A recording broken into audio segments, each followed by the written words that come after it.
welcome to the Trapital Podcast. I'm your host, Dan Runcie. Today we have two of the guys leading Cinematic. We have Hovain, who is the president of Cinematic Music Management, and we have Busy, who's the head of creative at Cinematic Music Group. Fellas, welcome to the podcast. Hey, thanks for having us, guys. Word, thanks for having us. Yeah, no problem.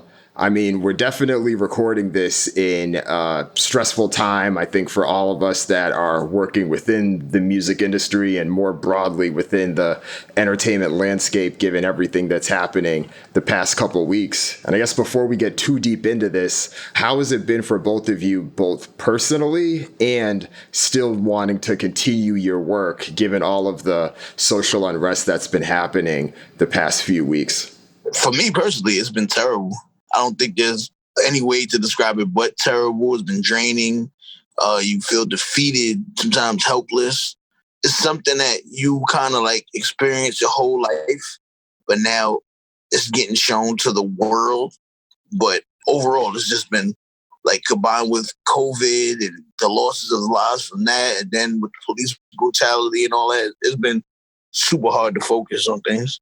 Yeah, I echo a lot of that. I will say for COVID, the COVID era that we were in pre the social unrest, it was obviously devastating and terrible, but I honestly found different, more efficient ways to work in that climate and with my team. And I learned a lot during that, even as far as just like routine, because, you go to the office and you kind of have this structure that's kind of there for you. So now when you remove that, I was kind of forced to like implement my own kind of routine and my own structure and my own streamlining communication with my team and making sure that it's super effective.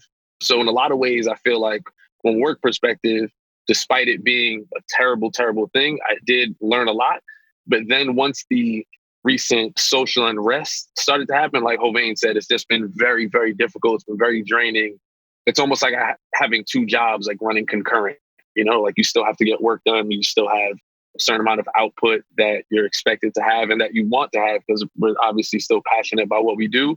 But then we have this whole other element that we have to account for that can just be very taxing on your mental. And then also in a leadership role, you also want to support your team. You know what I'm saying? So it weighs on you, but you're also kind of like making sure that everybody else is okay and making sure that your family's okay. So it's been rough, not gonna front. Have you been able to find time for yourself given all of this? Because it sounds like you all have been working pretty nonstop. Busy, I know you're in the middle of a video shoot right now, and Hove, you said you had been traveling as well, doing projects. Has it been tough trying to keep the engine going, but you know that you still gotta keep yourself centered? I'm finding a balance. Before all of this happened, I was working in this business. You sometimes immerse yourself in work. Even when you're home, you find yourself working. If you're talking to some of your friends or coworkers that work in the music business, you're usually talking about things that are going on in the music business. So right before this happened, I started to learn how to carve out a little time for myself and just be focused on family and real friends and like doing stuff for yourself. So during all of this, like I started taking walks, like me and my partner or me Dolo or me and my wife would go for a walk, just like walk, talk, just focus on the now and those have been my good times, solo drives and solo walks. Definitely solo drives. Nice. Definitely solo drives. For me, I honestly can't say that I haven't really done the best job at finding time for myself.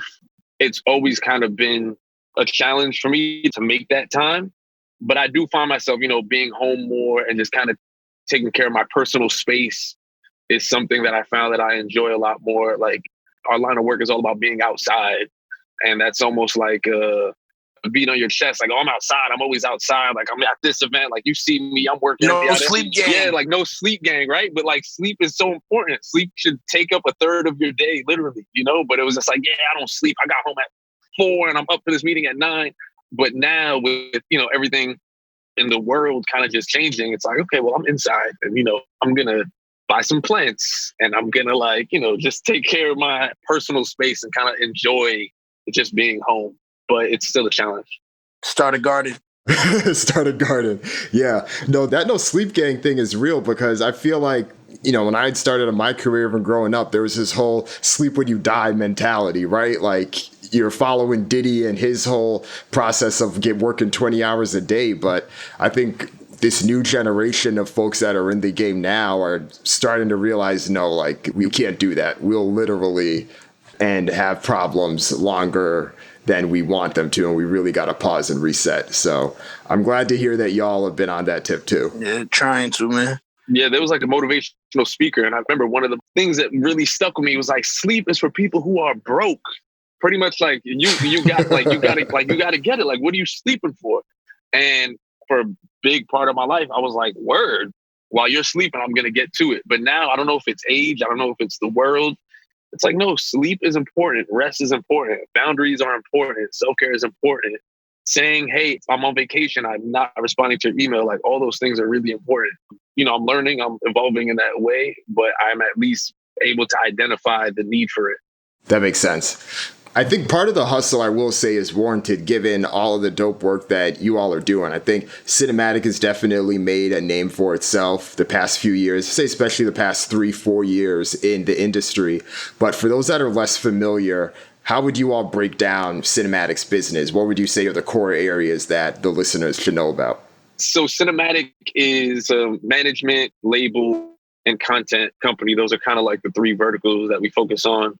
So like you said, Hovain kind of leads the management, the record label. You know, we have a staff that has, you know, all the departments that you would find in a normal record label. I happen to be on the creative team. And then we have a content vertical, which just focuses on, you know, YouTube and original content. I would say the more, you know, known acts that kind of put Cinematic on the map are obviously like the Joey Badasses, the Big Crits. Everybody knows Johnny Shipes. Found was the first person to sign Nipsey Hussle and find Big Crit. Smoke DZA, Flip De Niro. So yeah, I would say like, you know, we recently probably caught our second win, like you said, in the past like 3-4 years with some of the other budding young talent like Flip De Niro, Lil Kel, Young and Ace. So I don't know if that answered the question, but I hope it did. Yeah, that was good because I think the structure, especially at the content side as well, and management and then just the label, I think that's to call it the new wave or call it the modern wave might be a bit dismissive to past labels out there. But at least when we take a step back and look at the way media is working right now, so one, how media really is essential to any business that's trying to have a voice and your content, even outside of what your artists are putting out for music, matters. But then secondly, how can you work with artists in a way where artists, a lot of them, especially in hip hop, aren't willing to sign the same labels, to sign to the same type of deals that they signed to decades in the past. So I feel like the way you all are structured is intentional in that, from a modern approach of being like, yeah, we get it. A lot of you aren't necessarily going to want to give up your masters, or a lot of you aren't necessarily going to want to give everything in, but us finding a way to still partner and add value to you and show our value is important. And I feel like the way you all are structured is a signal of that. Yeah, definitely. It's definitely progressive in that way. It's not just one size fits all kind of approach. You know what I'm saying? And that's why we kind of have a wide spectrum of artists, even some, you know, legacy artists like we work with Cameron. It's very malleable in that way because we are, you know, independent and we are lean, that we can kind of do whatever needs to be done. We're agile in that way. So it's like, cool, like you already have all your shit set up, like you just need management. Cool, like Shipes and Hovain, they'll get you right in the management. You know, you have all your music right, where you need videos, cool. We have a whole content department that we can just focus on that. So that's definitely one of the benefits of being an indie. I think as well, like looking at the management side of things, and with you, Hov, specifically, I know this has been your wheelhouse for a minute. You had managed Troy Ave, you had managed plenty of other artists as well. But I often feel like this is one of the most thankless jobs in the industry, being the manager, because you're called on to do so much and you don't necessarily always get A, the credit, and B, the money that comes along with doing the work that needs to be done. How has that been in terms of your mindset leading this arm of the business? I know what it is. I don't look for thanks in a thankless job. Like, you know, if you've been doing it for as long as I've been doing it, if you're at this point still looking for someone to thank you or give you the credit you deserve or the money you deserve, you're in the wrong profession. So it's like, you know, I know how it goes. Sometimes you're going to have a great rapport with the artist. Sometimes it's going to be strictly business. Sometimes you're going to make an artist get to a certain point and you and him are going to split ways. Sometimes you'll work with an artist for the length of his career. That's just how the game goes. So it's like, I don't come into it looking for the praise and the thanks and all the attributes that come along with all the hard work I do. I know what I do. People know what I do. So that's why I'm able to have these long-standing relationships and management clients because of reputation. So even if people don't thank you or your clients are not praising you or lifting you up to a higher platform, people know. The people who really do this, the movers and shakers of the music business, they know. Yeah, and with that, you have to find your own personal validation and your own sense of gratification to be like, no, I'm doing a good job. I did this, because you're not going to get the pats on the back from everyone else. Yeah, exactly. I know my work. The people who actually I respect and do similar work or in a similar field, they know. When we all get together and we all hanging out and having drinks or whatever, they be like, yo, man, you're killing shit. You know what I'm saying? So that's all that matters at the end of the day. And if you really put in a hard day's work, if you earned your sleep or not. True. But not sleep until you die, though. We can't have any more of that. One of the other things, I think I heard you say this on a different podcast, but thinking about the way that cinematic is built and understanding now you're giving fans the music for free, but you're selling them on the lifestyle. Can you talk a little bit more about what that means for cinematic? And Busy, I'm sure this applies to your work as well. Yeah, it'd be great to hear how that mentality, how that mindset shapes the work that you all do and how you think about the business. Now, with physical sales not being what they were, right? You're not selling CDs for $18 anymore, which is really where you would get the bulk of your profit.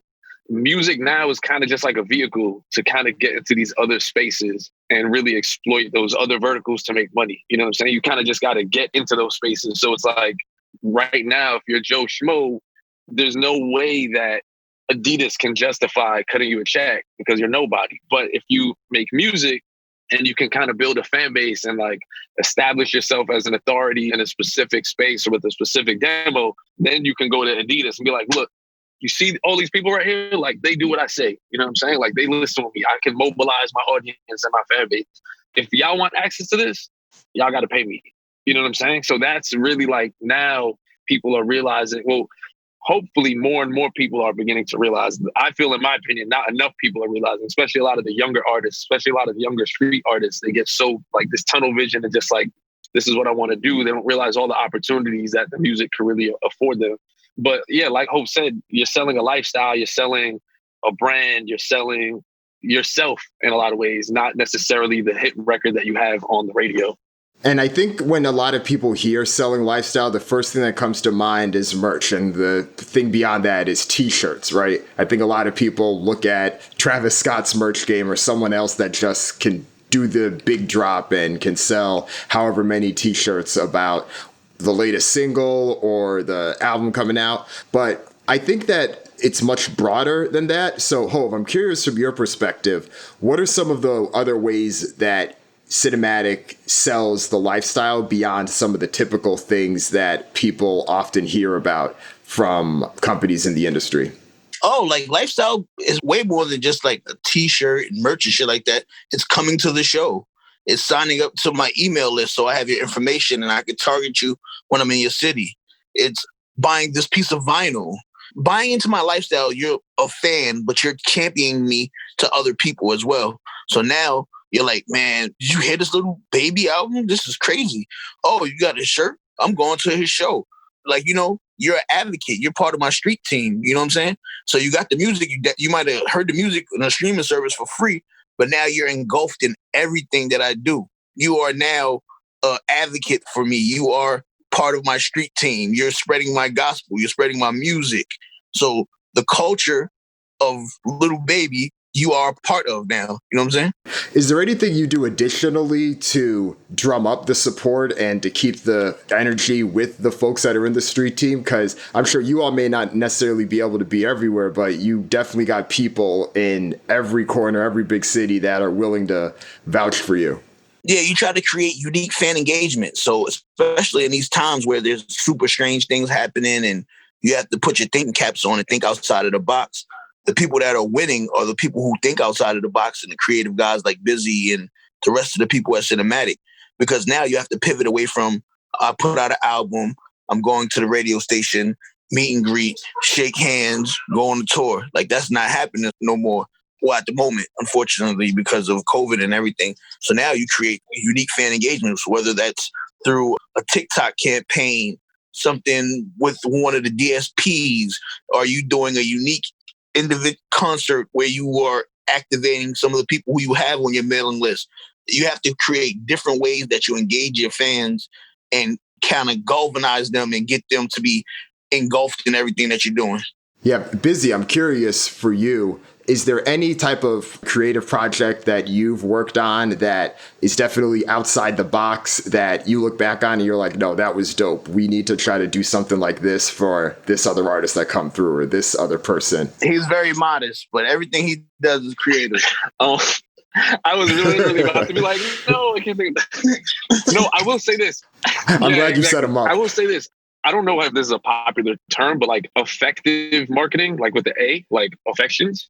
So a lot of big brands will do this, right? They will try to advertise something to you and try to evoke a feeling or try to make you associate their product with an emotion. So you might see Downy, right? They have like the cuddly teddy bear. And like you see the teddy bear fall into like a bunch of towels and you're like, damn, like, so now you're thinking like Downy is like soft and cuddly and warm and comfort.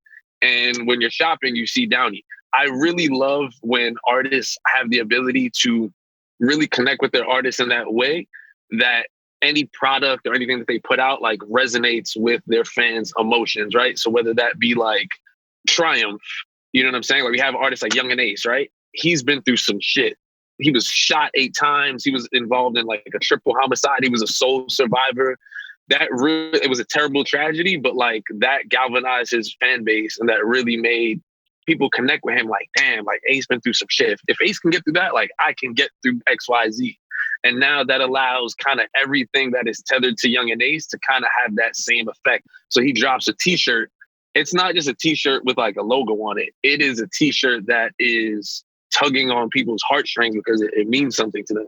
So I think any opportunity to really have the artists connect with fans in that way that you can implement effective marketing and not in like a fucking mind control kind of way, just organic, natural ways. Those are my favorite things to participate in because I really feel like it's really connecting. You know what I'm saying? It's not just like a song that people like they're really connecting with the artist. And that's how you have a long career. Whenever you're only as hot as the song you have on the radio, the ground can fall out from under you at any time. Only good as your last hit. Exactly. But when you have those fans that are rocking with you, that are like, yo, I fuck with this dude, like, because of whatever that reason is, then you can have a long career. It's good to hear that y'all are thinking about this, right? Because you're also talking Downy, of course, owned by one of these big consumer packaged goods companies, tons of money behind them. But I think there's still a lot of their principles that apply to y'all. And I think about that comparison a lot when you think about the major labels as well versus the smaller indie shops like where y'all are at now. And I think that obviously there's some pros and cons with the two of them. I'm sure both of you are very well aware of that, given major labels, you have much more money at your disposal, but you have a much stricter focus in terms of what you're often given the leeway to do. But for you all, it may be the opposite, where the money may be a little bit less, but you have much more freedom to be able to push a lot of the creative things that you've been discussing. What's that experience been like? Hovain is rich. I just want to put that out there. I don't know, you said less money. Hovain is rich. I think we have a healthy balance. Like, we're not spending $15 million on an artist rollout, but we're not spending $4 either. So we're able to compete in the same marketplace and that same market share. When we drop an album and a major drops an album, you're not going to not see us, or, you know what I'm saying? Our videos look just as good. Our rollouts is just as good. But what we do have is, like Busy said, we're lean. We can make adjustments. It's like a speedboat versus a yacht. Like a yacht, it takes a lot to turn it. Like, you might see an iceberg coming, but you might not be able to change course that quickly. With us, we can jet in and out, pew, pew, make these changes, roll with adversity, make on-the-fly calls, call your CEO at 4 a.m. and be like, hey, we need to do this. And he'd be like, all right, I get it, let's do it. You know what I'm saying? So it's a healthy balance, spending and creativity.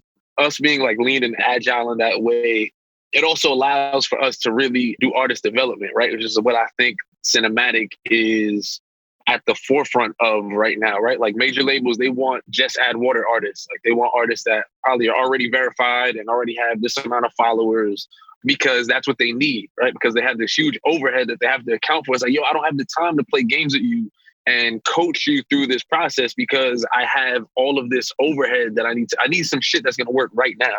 Whereas like cinematic, that's what we do. You know what I'm saying? Like it's very family environment to work with the artists in that way and groom them and see them through. Like Hov is going next week to another city to like help this artist just get his life right. Like get him in a house and help him buy a car and all these types of things that like you're not going to get at a major label.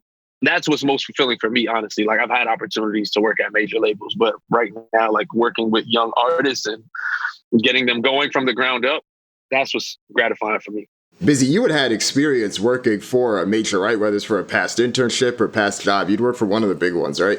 So I was supposed to have like an intern for a semester. I was at Columbia Records. I was interning there was a few people there while I was there. But I wound up turning the internship into like an 18-month internship because I like photoshopped my ID.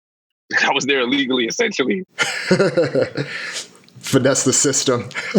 Yeah, I was with Shad Elliott, and then I was interning Kiambo Joshua, who's known as Hip Hop. He runs the management company Hip Hop since 1978. So yeah, I was there for like a year and a half in a major label. And in a lot of ways, I could say I didn't really learn that much. But that in itself is like a learning experience. Like I saw back then, like there's just, why are we rolling stuff out the same way that we did, 50 years ago? It was just a lot of art. It's since made a lot of changes since I was an intern. This was like 2007. But at the time, it was just like a lot of archaic shit happening. And that's when I learned that like I wanted to take an indie route. Yeah, and I feel like 07, 08 was just a big turning point in general with all the entire music industry, and I think the major labels being the sign of something that needed to be disrupted, especially back then. Hov, you had mentioned that the majors can get projects done the same way that you all do, but you're spending a fraction of the money. So where are the majors spending that money that you're not? Because, of course, there's a trade-off, right? I know you mentioned it was a speedboat versus the yacht, but the yacht still does have advantages of being able to, move fast, get there quicker. So what does that look like? Like, what are those trade-offs that you had to accept by not being at a major? And, like, where would you spend more money if you had more money? I'm going to keep it real with you. I don't look at any major and be like, wow, they're really killing us. If we just had X, Y, Z, then we would be right here. I think they have long-standing relationships. I think they have certain market share that comes with tradition and shit like that. But I don't think there's nothing which a major can accomplish that we couldn't. They might have a larger staff, so maybe it's 55 people on a project as opposed to 15. But I'll take my 15 versus that any day. Facts. That's what's up. One of the other things I think is important that I've seen more so with the smaller indie labels is how they're able to at least try to outlive their flagship artist and the artists that really put them on. Because I feel like especially in the past 2 decades, there was much more rise of the smaller indie labels started by an artist and their go-to, and the two of them rose up through the ranks together. Cinematic isn't necessarily built that way, so I do think that you all have some advantages there, but you definitely do have some marquee artists who are definitely, I would say, paying the bills may not necessarily be the right word, but they are bringing in much more of the revenue to then allow for the younger artists to then grow up under the system. So what does the longevity look like from being able to have cinematic continue much longer than, the marquee artists are currently on the label? Snipes is very modest, right? The fabric of cinematic is all about artist vision comes first, and cinematic has always not been at the forefront at all, right? Like there's a lot of other labels where like, the label and the artist is secondary, but cinematic for a long time has almost been the opposite. I think it's been very recently that we've kind of made it a point to kind of talk our shit, when we can, and let people know and kind of brand cinematic and raise that awareness and realize that, we are a brand. There's nothing wrong with that. We're not taking anything away from the artist by also letting you know, like, yo, we're really ill at what we do. You know what I'm saying? We have a great staff. We have progressive deals. I would say that there's kind of been a shift where now we're not only as cool as our hottest artists. You know what I'm saying? Like, people know Cinematic independently of any other artist. So the plan and the goal is to continue to do that. And then eventually just knowing that we can offer that cachet to new artists. Like, oh, I never heard of this person. They signed a Cinematic. Like, I got to check them out. You know what I'm saying? As opposed to like, I know artist X. Like, oh, Cinematic, never heard of them. Oh, it's the label that artist X is on. They're like, oh, okay, cool. Like, I get it now. So in the past, like I said, 2 to 3 years, we've been, just being mindful of that and understanding the value. And it's not only self-serving for the label, but like I said, when another artist comes along, we can immediately extend that credibility to them because we are the shit. 100%. And to expound a little bit on what Busy said, we treat Cinematic almost as if it's a management client, as if it's another artist. You know what I'm saying? Like with the branding, the way things look. Busy handles a lot of that. Like, the design of our logo shirts, the varsity jackets, the hat. Like, I might be just wearing a hat because, it's a Cinematic hat, and somebody like, yo, that's fire. Can I have it? Like, I started to get a lot more of that. People see a Cinematic jacket or a chain, they're like, yo, this is fire. This is dope. So it's like, growing up, you seen people Rockefeller apparel on, you wanted that shit. The Def Jam jacket meant everything. Fucking Master P, and there's just tons of labels. So I think that we brought a lot of that back. The nostalgia of being cool and having a cool label and a cool home and cool people. And repping. Yeah, like, I want to be on this label. I want to be cool. I want to feel like I belong to something that's dope. Like, nobody wants to go somewhere in a super corporate structure and you're making music that's totally 360 of the structure that you're in. You go to some of these companies and it's like the artist might come in for a day and, hey, can I smoke here? No. Like, I thought this was hip hop. What are we doing? You know what I'm saying? So I think we're very conscientious of the brand Cinematic, and we treat it like it's a person. That makes sense. And I think that's the way you got to do it. A couple months ago, I had Ib Hamad from Dreamville on the podcast, and he was talking about the same thing. He said one of our biggest focus points right now is separating the brand of Cole from Dreamville. And I said to him, I'm like, I imagine that's very difficult to do. And he's like, it is. But, we've been doing what we can. And I mean, it can be especially challenging given this past week with what J. Cole has said and stuff like that. And you don't want that to impact the brand, Yeah, you want the brand to be able to stand alone. Like, Cole built that house, him and Ebe built that. But what happens when Ebe goes on and be a sport agent and is making $30 million a year? Does that mean Dreamville should mean nothing? Or what happens in 5 years when Cole retires and starts a large super family, 15 kids, and he doesn't want to rap no more? Does that fall by the wayside? Nah, the brand got to remain. The brand is bigger than one artist, one person, one exec. The brand is a living, breathing thing. You got to treat it as such. And I know you said those things about Cole and Ebe hypothetically, but I think none of us would be surprised if that's going to happen. No, that's going to happen. Ebe is a super smart dude, and you can tell Cole is kind of like not over hip hop yet, but in 5 years, I can imagine when you have 4, 5, 6 kids, you're going to be like, man, do I really want to put out an album? Right. And he might be over it even sooner, given the back and forth with No Name and all this. Yeah, they trying to chase my man out of here. No, it's something else. So we talked a little bit about this in the beginning, but what specific adjustments did you all make once COVID took off, right? Because it sounds like you all are still in motion, the business is still going, but like when March 13th hit, like the middle of March hit and everyone was in like panic mode, what did Cinematic do? Like, what were the big things that you had planned for 2020 and how have you pivoted since then? We had a festival planned. We had a whole Smokers Club Fest planned. Big show, a lot of artists, big A-list names. And like everybody else, the plans changed rapidly. So it's not canceled. It's on postponed on hiatus. So the first days is opening up. We're going to get everything back rocking. We had to figure out ways to be relevant, like, and how to keep our artists in front of the eyes, shoot videos where we can, safely, socially distant. We had albums that were already coming, music that was already done. We had some artists that were working on music, going to the studio, so we had to get them home setups so they could record themselves or record at home with a friend or another engineer. No one thing is a la carte. Whatever was needed for said artist, we did to make it the best of the worst type of situation that possibly could happen. Busy, what did those changes look like on your end? I mean, a lot of them are the same, right? Like safety was a top priority as soon as COVID kind of hit.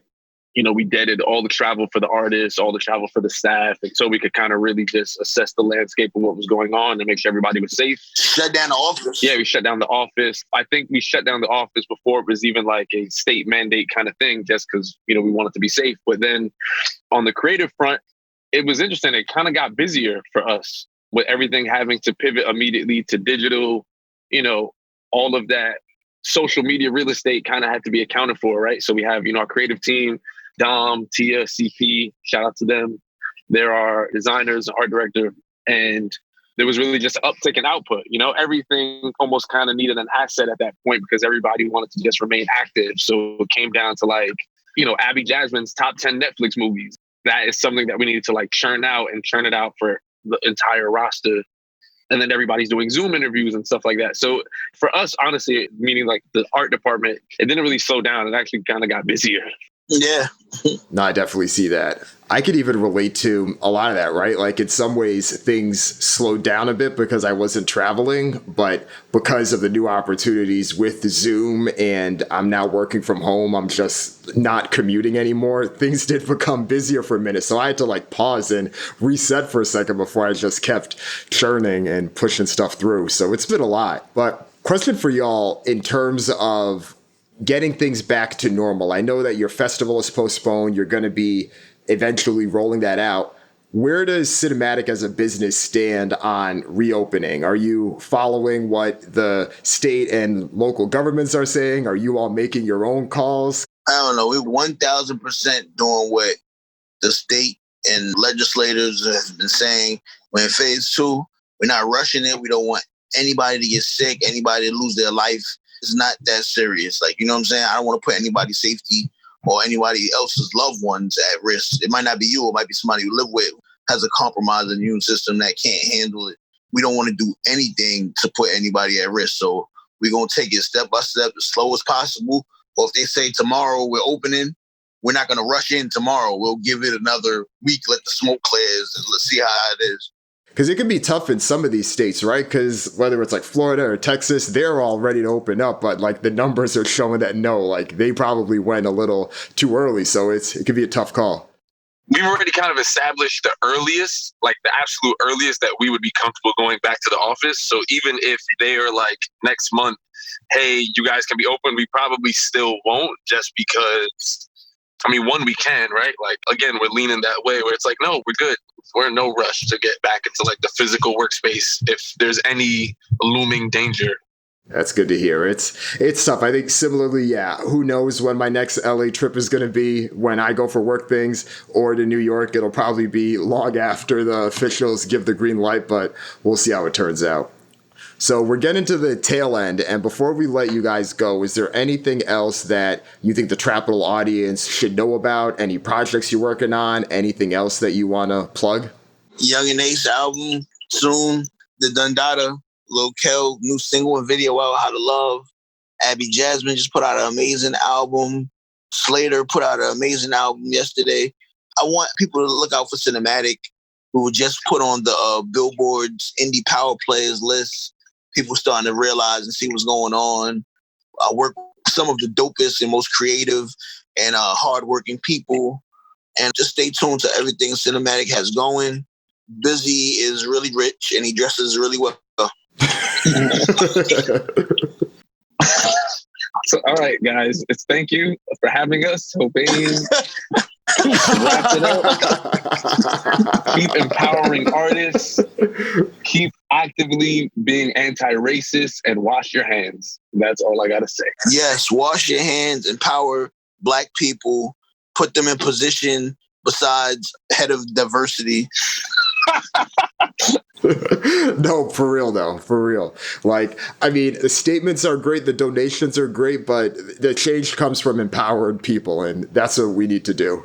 I'm so glad to work for a company that believes in that, because as you see, you're talking to some of the highest ranking people at Cinematic, and they're both brown and black people. Yeah, no, it's great to see. That's where when you want to make changes, it's not like you have to like plead to anyone. You all are the leadership. That's how this happens. I hope that young people coming up see what we're doing and we're leading by example. I hope that we are inspiring the youth and the next people. And I hope to find the next me and the next Busy who dresses really well and wears Dior t-shirts. I'm hanging up on you guys, man. No, but I appreciate you both. I think that Cinematic's doing great stuff, and congrats on the billboard placement, because I think those are the things that just build the awareness. Make sure that not just for the folks in the industry, but for the people looking on the outside that can be inspired by this, and also the brands and companies that want to connect. They hear what you all are doing, so I think this is good. Thank you both, and let me let you both go before Hov tries to drag Busy anymore. Please, you're killing me. In all seriousness, that's a Christian Dior t-shirt, but really I wanted to say, protect your mental health, check on your friends, check on your strong friends, check on the people that you think will never need help. Everybody's going through something. These are really dire times. Check on your friends, send a text, call, check on your people, and show love to us people. You never know who needs it. That's right. Well said. I appreciate you both. Thank you. Peace, Dan. Peace and love. If you enjoyed this podcast, please tell at least one friend about this podcast. Word of mouth is still the best way to grow. So go to Apple Podcast, go to iTunes, leave a review, rate the podcast. I will screenshot and share the podcast ratings on Twitter and Instagram. That can encourage more people to share the podcast. And if this podcast is your first introduction to Trapital, then make sure you check out the rest of the content. Go to trapital.co. That's trapital.co. Sign up for the weekly newsletter, get all the content there. And also, shoot me a text. That's also a great way to stay in touch with Trapital content. You can text me, Dan Runcie, at 415-234-3074. Thanks again. See you next week.